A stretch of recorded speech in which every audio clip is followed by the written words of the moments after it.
Hey everybody, what's up?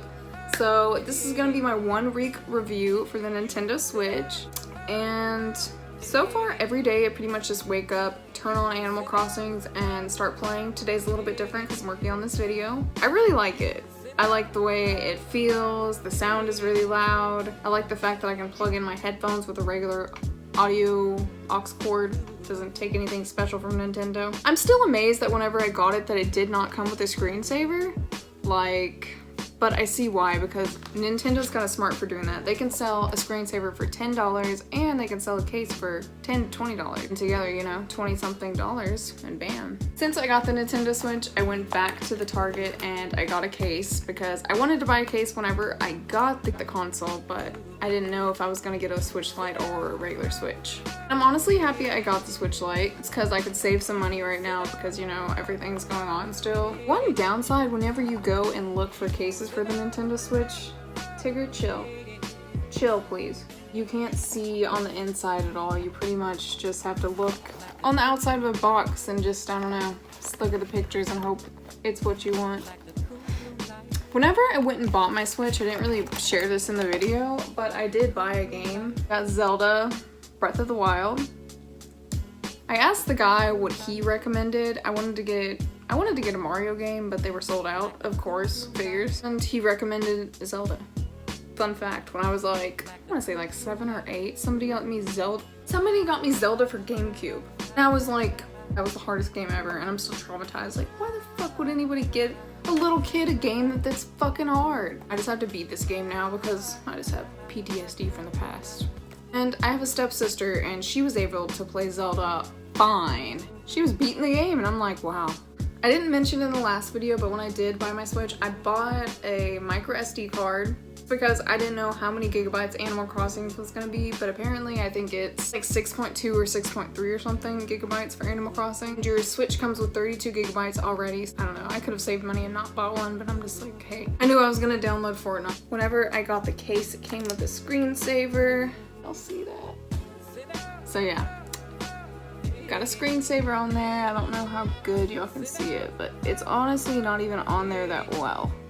It was really hard to put on. Feels great in the hands, and the buttons, they're very soft, very clickable. One thing I don't like about the buttons though, I feel like these get kind of loud when you're hitting them at night doing stuff. And if you have somebody next to you, or possibly even in the other room or down the hall, they may even hear you clicking on them. So that's kind of one downside, but whatever. I've watched a few videos on the Nintendo Switch and it apparently doesn't have this at all. It just has buttons like this. That's a downside, I guess. I really like the layout of the controller. I'm still amazed at like how big it is because I really thought it was gonna be a bit smaller. I feel like it's kind of like, I don't know, it's kind of like a little high-tech type looking graphics.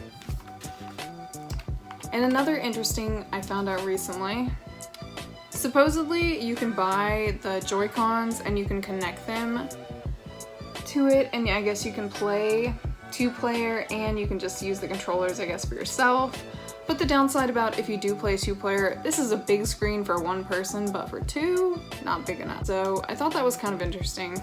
And these are just like a few downsides I've noticed about it. I don't know if I'm tripping or not, but sometimes I feel like the battery life could be a bit better. This is kind of annoying if you play the Nintendo Switch all day, every day, like day through night. It doesn't have adjustable screen brightness, or it does, but it doesn't do it on its own, so you have to go in and change the screen brightness yourself. It's kind of a downside. The newer Switch does have that. That's almost not even a downside. It is if you like Mario and you wanted that one specific game. Okay, and I think another downside about this system, I think the system is great. Everything is beautiful, feels great, gaming is nice, but I think honestly for the price point, there should be a bigger difference between the Nintendo Switch and the Nintendo Switch Lite. It shouldn't just be $100. It should be like, I would honestly want to say like $150, because whenever you buy the regular Nintendo Switch, you're getting so much more. So many more features. One downside about having a Switch Lite, if you wanted to do like say YouTube, I would go ahead and say get the regular Nintendo Switch, don't get the Lite, because you can connect, I think they call it a capture card, but pretty much if you have the capture card you can connect it to the docking that connects to your TV, and then you can record your gaming experience, which is awesome. Record your gameplay on this. I mean, you can sort of, but not really. The way you record on here, you pretty much would hold down the button just for a few seconds, and then it record the last 30 seconds of your gameplay, which is awesome. Graphics are just like, I don't know. I feel like this is so high tech compared to like the little systems that we used to have back in the day. Like, so yeah. On one of the videos I was watching about the regular Nintendo Switch, the guy was like complaining the Switch Lite has this, but the regular Nintendo Switch does not, and I guess it makes it a lot harder to control. Some of the downsides though I will mention, I mean these are little things, but it could affect somebody wanting to buy it, I will admit.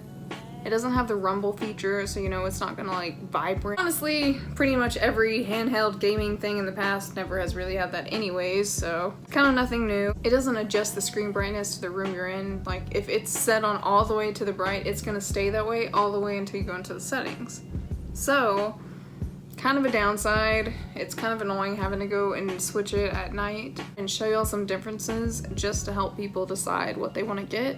Because I don't have the other Switch yet, I still plan on buying it because I want to be able to connect it to the TV and play multiplayer. And on top of that, everything's great. There's just a few little downfalls. One of the biggest things is just the price point, because you get so much more when you buy the regular Nintendo Switch. I recommend this device to anybody that's looking for a handheld gaming device. It's amazing.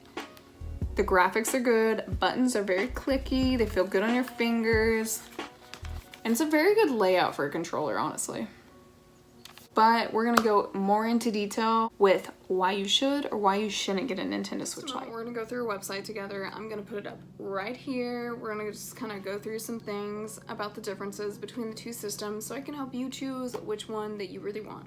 So I will add, I love my Nintendo Switch Lite. I think it's great for handheld mode, but I still do want a Nintendo Switch just so I can have the option to plug it into the TV, play multiplayer, have the removable Joy-Cons, and also to get a capture card and maybe record future gameplay.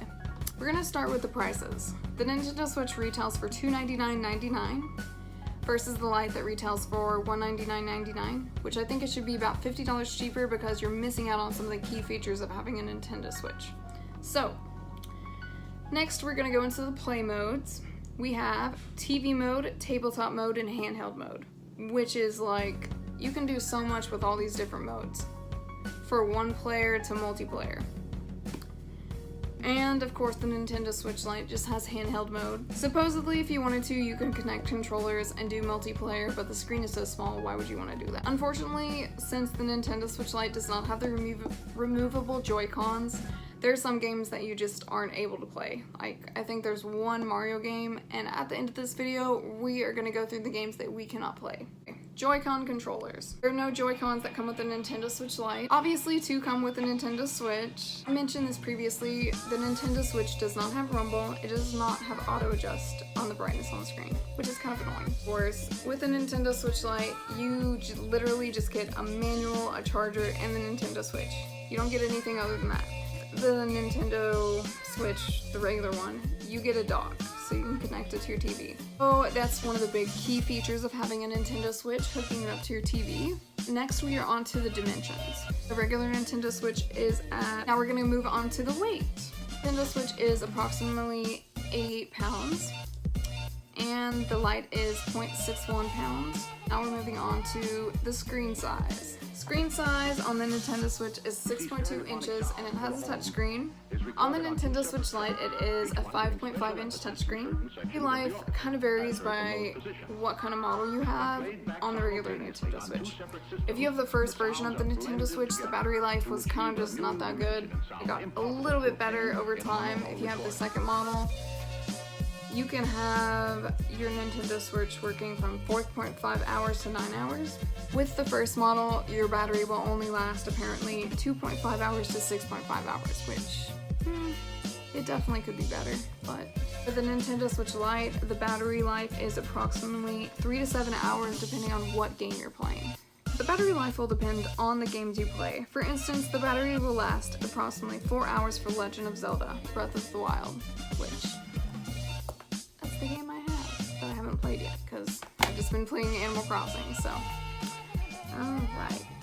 Next, I am going to switch it over to list on games that don't work yeah, a list of games that don't work on the Nintendo Switch Lite rather than games that do work, because majority of the games do work. Here is the list of the games, and of course I'm gonna put it up on the screen for y'all.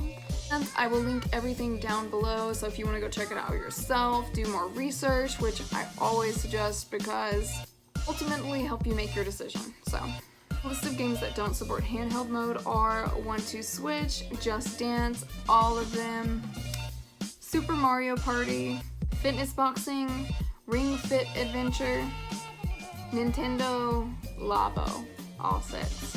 Alright.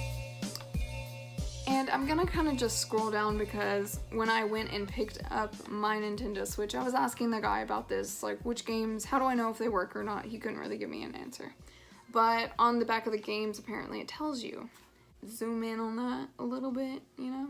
I highly recommend the Nintendo Switch Lite if you're looking for a handheld gaming device that has a lot of great gaming choices and the possibility to play online with friends.